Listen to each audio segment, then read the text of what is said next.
செய்திகளுக்காக ஆனந்தி. விரிவான செய்திகளை காணும் முன் இன்றைய முக்கிய செய்திகள். இயேசு கிறிஸ்துவின் பிறப்பை பறைசாற்றும் கிறிஸ்துமஸ் பண்டிகை. தேவாலயங்களில் நடைபெற்ற நள்ளிரவு திருப்பலியில் ஏராளமான கிறிஸ்தவர்கள் பங்கேற்பு. புதுவை சபாநாயகர் மீது மேலும் ஒரு சட்டமன்ற உறுப்பினர் நம்பிக்கையில்லா தீர்மானம். இதுவரை 3 பேர் கடிதம் அனுப்பியதால் பரபரப்பு. புதுக்குப்பத்தில் பற்றி எரிந்த பனைமரங்கள், 30 மரங்கள் கருகியது. நிவாரண தொகையை உயர்த்தி வழங்க கோரிக்கை. உறவினர்கள் சாலை மறியலில் ஈடுபட்டதால் பரபரப்பு. இனி விரிவான செய்திகள். இயேசு கிறிஸ்துவின் பிறப்பை பறைசாற்றும் கிறிஸ்துமஸ் பண்டிகை புதுவையில் கோலாகலமாக கொண்டாடப்பட்டது. இயேசு பிரான் அவதரித்த தினத்தை கிறிஸ்துமஸ் பண்டிகையாக உலகம் முழுவதும் உள்ள கிறிஸ்தவர்கள் இன்று கோலாகலமாக கொண்டாடி வருகின்றனர்.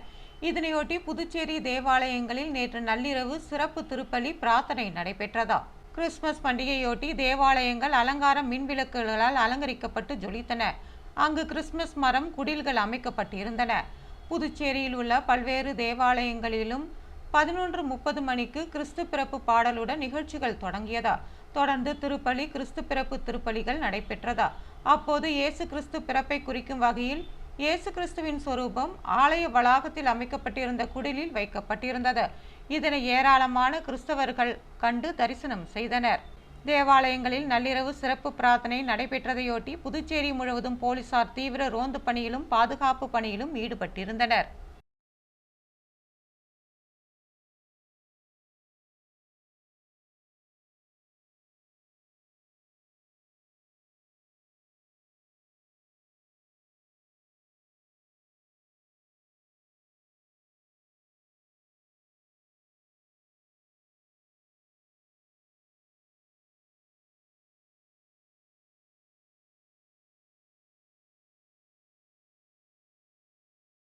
புதுவை சபாநாயகர் மீது மேலும் ஒரு சட்டமன்ற உறுப்பினர் நம்பிக்கையில்லா தீர்மானம் கொண்டு வந்துள்ளார். புதுச்சேரி சட்டமன்ற சபாநாயகரான மணவெளி தொகுதி பாஜக சட்டமன்ற உறுப்பினர் செல்வம் உள்ளார். இவர் விதிகளையும் மரபுகளையும் மீறி செயல்படுவதாக கூறி அவர் மீது சுயேட்சை சட்டமன்ற உறுப்பினர்கள் நேரு, அங்காளன் ஆகியோர் நம்பிக்கையில்லா தீர்மானம் கொடுத்துள்ளனர். இந்த தீர்மானத்தின் மீது சட்டமன்றத்தில் விவாதம் நடைபெறும் என்று சபாநாயகர் செல்வம் அறிவித்துள்ளார். இந்நிலையில் மேலும் ஒரு சுயேட்சை சட்டமன்ற உறுப்பினரான சிவசங்கர் சபாநாயகர் மீது நம்பிக்கையில்லா தீர்மானம் கொண்டுவர கோரி சட்டசபை செயலர் தயாளனிடம் மனு கொடுத்துள்ளார். இதுவரை 3 சுயேட்சை சட்டமன்ற உறுப்பினர்கள் சபாநாயகருக்கு எதிராக மனு கொடுத்துள்ளனர். இதனை எதிர்கொள்ள சபாநாயகர் செல்வம் முடிவு செய்துள்ளதாக தெரிகிறதா. மேலும் அவர் சட்டசபையை கூட்டுவதற்கான சட்ட நிபுணர்களுடன் ஆலோசனை நடத்தி வருகிறார். சட்டசபை கூட்டுவதற்கு 14 நாட்களுக்கு முன்பாகவே நம்பிக்கையில்லா தீர்மானம் கொண்டு வர வேண்டும் என்பது விதி. முன்கூட்டியே சட்டமன்ற உறுப்பினர்கள் கடிதம் கொடுத்துள்ளது குறிப்பிடத்தக்கது. அதே நேரத்தில் சட்டசபை மீண்டும் கூடுவதற்கு பிப்ரவரி மாதம் வரை கெடு உள்ளதா. இந்த பிரச்சனைக்காக முன்கூட்டியே சிறப்பு அவையை வேண்டுமானாலும் கூட்டலாம். அது சபாநாயகரின் தனிப்பட்ட முடிவாகும் என்று சட்டசபை வட்டாரங்கள் தெரிவித்துள்ளன. புதுவை புதுக்குப்பத்தில் பனைமரங்கள் தீயிட்டு கொளுத்தப்பட்ட சம்பவம் பரபரப்பை ஏற்படுத்தியுள்ளது. பூரணங்குப்பத்தை அடுத்த புதுக்குப்பம் கடற்கரையை ஒட்டி கடல் அரிப்பை தடுக்கும் வகையில் பனைமரங்கள் வரிசையாக வளர்ந்துள்ளது. இந்நிலையில் சமூக விரோதிகள் தோப்பில் அமர்ந்து மது குடித்துவிட்டு போதையில் பனைமரத்தை தீ வைத்து கொளுத்தியுள்ளனர். இதில் தீ கொழுந்துவிட்டு எரிந்து காட்டு தீ போல் அருகில் இருந்த மற்ற மரங்களுக்கும் பரவியுள்ளது. 30க்கும் மேற்பட்ட மரங்கள் தீப்பிடித்து எரிந்து கொண்டிருந்தது. இது குறித்து பொதுமக்கள் தீயணைப்பு துறையினருக்கு தகவல் தெரிவித்தனர். சம்பவ இடத்திற்கு வந்த தீயணைப்பு வீரர்கள் போராடி தீயை கட்டுக்குள் கொண்டு வந்தனர். இது குறித்து பனைவிதை ஆர்வலர் ஆனந்தன் கூறுகையில், பனைமரங்கள் புயலின் வேகத்தை கட்டுப்படுத்தக்கூடியது என்றும் நிலத்தடி நீரை சேமித்து குடிநீருக்கு ஆதாரமாக விளங்குவதாகவும், பனங்கிழங்கு, பனம்பழம் ஆகியவை மக்களுக்கு உணவாக அமைந்துள்ளது. குடிபோதையில் பனைமரத்தை கொளுத்தியவர்களை கண்டுபிடித்து கடும் நடவடிக்கை எடுக்க வேண்டும் என்று வலியுறுத்தியுள்ளார்.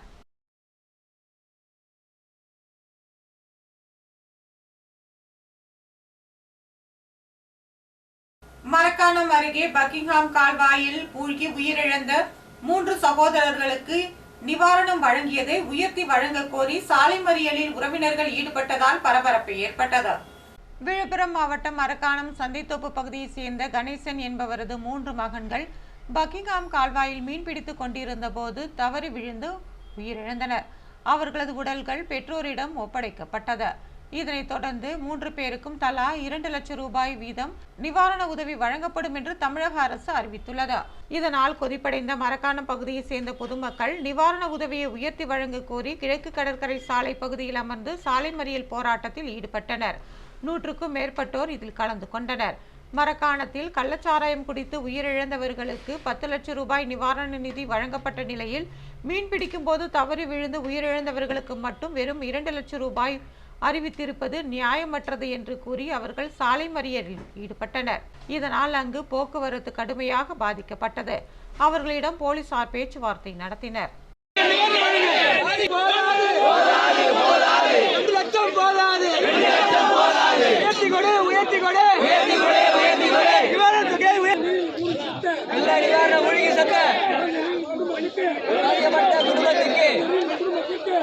போதாது 10 லட்சமா 10 லட்சமா 2 லட்சமா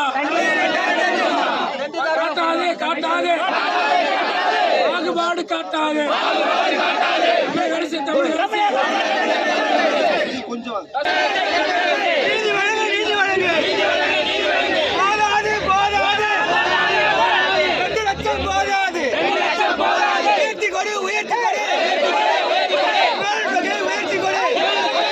தலைக்கவசம் கட்டாயம் என்பதில் அரசு இன்னும் முடிவு எடுக்கவில்லை என்று அமைச்சர் நமச்சிவாயம் தெரிவித்துள்ளார். அமைச்சர் நமச்சிவாயம் செய்தியாளர்களை சந்தித்தார். அப்பொழுது அவர் இருசக்கர வாகன ஓட்டிகள் தலைக்கவசம் கட்டாயம் அணிய வேண்டும் என்று உச்சநீதிமன்றம் உத்தரவிட்டுள்ளதாகவும் அந்த உத்தரவை நாம் பின்பற்ற வேண்டும் என்றார். புதுச்சேரியில் 20% விபத்துக்களை தடுத்துள்ளதாகவும் இருப்பினும் விபத்தால் ஒரு உயிர் கூட போகாது என்ற நிலை இருக்க வேண்டும் என்றார். எனவே தலைக்கவசம் அணிய வேண்டும் என்று உச்சநீதிமன்றம் அறிவுறுத்தியுள்ளதாகவும் யாருக்காக தலைக்கவசம் அணிய கூறுகிறார்கள் என்பதை மக்கள் புரிந்து கொள்ள வேண்டும் என்றார். மக்களின் நன்மைக்காகவே தலைக்கவசம் அணிய வேண்டும் என்று காவல்துறை மூலம் தெரிவிப்பதாகவும் மேலும் தலைக்கவசம் அணிய வேண்டும் என்று மக்களிடையே விழிப்புணர்வை ஏற்படுத்த வேண்டும் என்றார். தலைக்கவசம் அணியாவிட்டால் அபராதம் விதிப்பது போன்ற தீவிர நடவடிக்கையில் போலீசார் இறங்க வேண்டாம் என்று போக்குவரத்து காவல்துறையிடம் கூறியுள்ளதாகவும் ஜனவரி 1ஆம் தேதி முதல் கட்டாய தலைக்கவசம் என்று அரசு இன்னும் முடிவு எடுக்கவில்லை என்றார். இது குறித்து டிஜிபியிடம் ஆலோசித்து இறுதி முடிவை தெரிவிப்பதாக அவர் கூறினார். கிறிஸ்துமஸ் பண்டிகையை முன்னிட்டு தலைவர்கள் வாழ்த்து செய்தியை தெரிவித்துள்ளனர். கவர்னர் கைலாஷ்நாதன் வெளியிட்டுள்ள வாழ்த்து செய்தியில் உலகம் எங்கும் வாழும் கிறிஸ்தவ சகோதர சகோதரிகள் அனைவருக்கும், குறிப்பாக புதுச்சேரியில் வாழும் கிறிஸ்தவர்கள் அனைவருக்கும் தனது மனமார்ந்த கிறிஸ்துமஸ் வாழ்த்துக்களை தெரிவித்துள்ளார். மத இன எல்லைகளை கடந்து அனைவரிடத்திலும் நமது அன்பை பரிமாறிக்கொண்டு கிறிஸ்துமஸ் விழாவை மகிழ்ச்சியோடு கொண்டாடுவோம் என்றும் அவர் வலியுறுத்தியுள்ளார். மேலும் அன்பு, தியாகம், எளிமை, ஈகை போன்ற வாழ்வியல் நெறிகளை போதித்த இயேசு கிறிஸ்துவின் பிறந்த நாளை கொண்டாட்டம் உலக மக்கள் மத்தியில் சகோதரத்துவத்தையும் சமாதானத்தையும் வளர்க்க வேண்டும் என்றும் அவர் கேட்டுக்கொண்டுள்ளார். முதலமைச்சர் ரங்கசாமி வெளியிட்டுள்ள வாழ்த்து செய்தியில் விண்ணுலக தேவன் குழந்தையாக அவதரித்த திருநாளை உலகமெங்கும் வாழ்கின்ற கிறிஸ்தவ சகோதர சகோதரிகள் கிறிஸ்துமஸ் பெருவிழாவாக கொண்டாடி மகிழ்வதாகவும் தியாகத்தின் மேன்மையை எடுத்துக்காட்டும் கால கண்ணாடியாக கிறிஸ்துவின் பிறப்பு அமைந்துள்ளதாகவும் தெரிவித்துள்ளார். இறைமகன் இயேசு என்றும் நம்முடன் இருக்கிறார் என்பதையே கிறிஸ்துமஸ் பண்டிகை உணர்த்துவதாக குறிப்பிட்ட அவர் அன்பானவர்களுடன் அன்பளிப்புகளை பகிர்ந்து கொள்வது முதல் தேவைப்படுவோருக்கு தேவைப்படும் உதவிகளை செய்வது வரையிலான கிறிஸ்துமஸின் அடிப்படை அம்சத்தை பின்பற்ற அனைவரும் இந்த பண்டிகை ஊக்குவிப்பதாகவும் உலகளாவிய பண்டிகையாக திகழும் இயேசு கிறிஸ்துவ பிறப்பை கொண்டாடும் இந்த நேரத்தில் அனைவருக்கும் குழந்தை இயேசுவின் அன்பும் அருளும் ஆசிர்வாதமும் என்றும் கிடைப்பதாக அமையட்டும் என்றும் வாழ்த்து தெரிவித்துள்ளார். புதுவை காமராஜர் சாலையில் நாளை மின்தடை ஏற்படும் என்று மின்துறை அறிவித்துள்ளது. புதுச்சேரி வெங்கடா நகர் துணை மின் நிலையத்தில் இருந்து வரும் முத்தியால்பேட்டை மற்றும் முப்பனாறு உயர் மின்னழுத்த பாதையில் சில பராமரிப்பு பணிகள் மேற்கொள்ளப்பட இருப்பதால் நாளை 26ஆம் தேதி காமராஜர் சாலை, சித்தன்குடி, ஸ்ரீனிவாசா குடியிருப்பு, சாணக்கியா குடியிருப்பு, பிருந்தாவனம், சாந்தி நகர், சாரதி நகர், சாரம், ரங்கவிலாஸ் தோட்டம், வசந்த் நகர், சூரியகாந்தி நகர், எழில் நகர், டிவி நகர், சங்கரதாஸ் சுவாமிகள் நகர், ஜெகராஜ் நகர், கணபதி நகர், செந்தமிழ் நகர், விஸ்வநாத நகர், மகாத்மா காந்தி வீதி, சாமிப்பிள்ளை தோட்டம், லூர்து நகர், கென்னடி கார்டன், திபேசன்பேட்டை, வெள்ளவாரி வீதி மற்றும் அதனை சுற்றியுள்ள பகுதிகளில் மின்தடை ஏற்படும் என்று மின்துறை நகர கோட்ட செயற்பொறியாளர் தெரிவித்துள்ளார். சபாநாயகருக்கு எதிராக நம்பிக்கையில்லா தீர்மானம் கொண்டு வருவது அவரது பதவியை களங்கப்படுத்தும் விதமாக உள்ளதாக அதிமுக தெரிவித்துள்ளது. புதுச்சேரி மாநில அதிமுக செயலாளர் அன்பழகன் செய்தியாளர்களை சந்தித்தார். அப்பொழுது அவர் புதுச்சேரி சட்டப்பேரவை தலைவராக உள்ள செல்வம் சட்டப்பேரவை மாண்புகளையும் மரபுகளையும் மீறி அதிகார துஷ்பிரயோகம் அத்துமீறல்கள் சட்டமன்ற குழுக்களின் தலைவர்களின் அதிகாரத்தை பறிப்பது அனைத்து துறை சார்பிலும் நடைபெறும் நிகழ்ச்சிகள் தன்னையும் அழைக்க வேண்டும் என்று சம்பந்தப்பட்ட துறை அதிகாரிகளை நிர்பந்தம் செய்வதால் சபாநாயகரின் பதவி சர்ச்சைக்குரிய ஒரு விவாத பொருளாக மாறியுள்ளது என்றார். ஒவ்வொரு நாளும் தனது பாஜக கட்சி ஆதரவு அளிக்கும் என்று சட்டமன்ற உறுப்பினர்கள் தன் மீது தினசரி நம்பிக்கையில்லா தீர்மானம் கொண்டுவர கடிதம் கொடுப்பது ஏன் என்பது சட்டப்பேரவை தலைவர் புரிந்து கொண்டால் நல்லது என்றார்.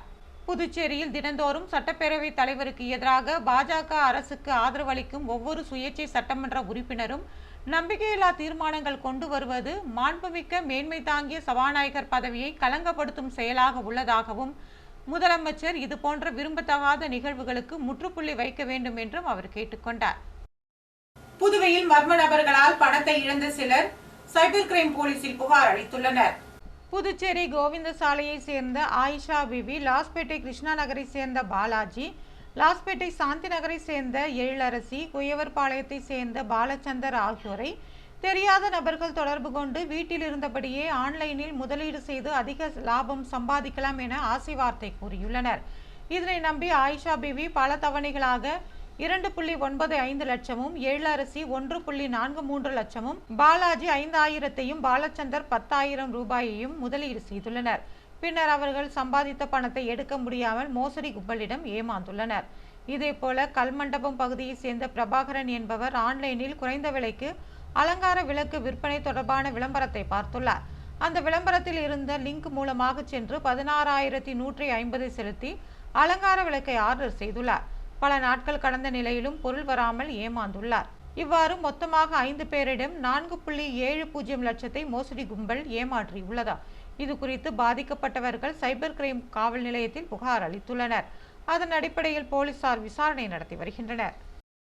தடையில்லா சேவை கிடைக்க புதுவையில் BSNL சார்பில் 100 டவர்கள் அமைக்கப்பட்டுள்ளதாக தெரிவிக்கப்பட்டுள்ளது. புதுச்சேரி வம்புப்பட்டு கிராமத்தில் BSNL நிறுவனம் சார்பில் செல்போன் வாடிக்கையாளர்கள் மற்றும் பயனாளிகள் பயனடையும் வகையில் பல்வேறு சேவைகள் தொடங்கி வைக்கப்பட்டுள்ளது. BSNL தலைவர் மற்றும் நிர்வாக இயக்குனர் ராபர்ட் ரவி ஜெர்னால்ட் கலந்து கொண்டு இன்டர்நெட் இலவச தொலைக்காட்சி, தேசிய வைஃபை ரோமிங் மற்றும் ஃபைபர் இன்டர்நெட் தொலைக்காட்சி சேவைகளை அறிமுகம் செய்து வைத்தார். இதனைத் தொடர்ந்து தலைமை அலுவலகத்தில் செய்தியாளர்களை சந்தித்த அவர், புதுச்சேரியில் தற்போது தொடங்கப்பட்டுள்ள இந்த திட்டத்தின் மூலம் BSNL டிவி மூலம் 400க்கும் மேற்பட்ட நேரடி தொலைக்காட்சி சேனல்கள் செல்போன் வாடிக்கையாளர்களுக்கு இலவசமாக வழங்கப்படுகிறது என்றார்.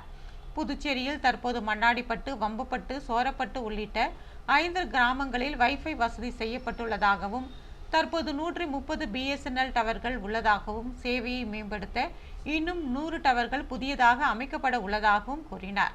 What is happening in the town? So we are more concentrating on upgrading these villages with digital connectivity, Wi-Fi. That is what we call 5G intelligent villages.